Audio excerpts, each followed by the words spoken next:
Ćao svima! Nije se džabe ovde u Beogradu nekad govorilo svi se boje Tankosića Voje.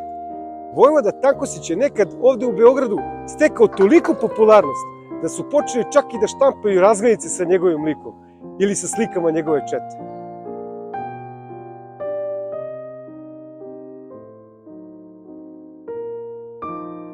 Ajde uzdravi!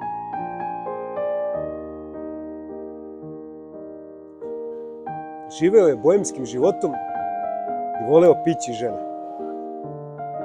Kažu da ga je svaka beogradska kafana znala i da nije bilo frajle koja nije očivukala na njega.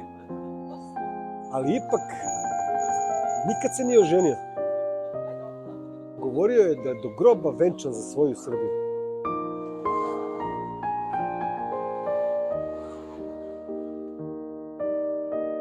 Ako se pitate što se po Beogradu govorilo svi se boje Tankosića Voje, pa zato što je po gradu proganjao lopove i korumpirane političare kao najgore neprijatelje. Kažu da je potkupljive činovnike, pa čak i neke ministre, znao da našamara baš ovde na sred Terazija, tu pred svima, da sve vide, pukne bruka na sve strane. Narod ga je valjda zato toliko i voleo. Ima još mnogo toga da se ispriča o Vojvodi Tankosiću. Sad baš nemamo vremena za sve to, ali ima dana, bit će prilike. Uglavnom, ovaj dug smo posvetili njemu, Vojvoda Tankosić, ujedinjenje ili smrt. Možete ga kupiti u svim našim prodavnicama ili preko interneta. Živeo Vojvoda Tankosić i živela Srbija. Ćao!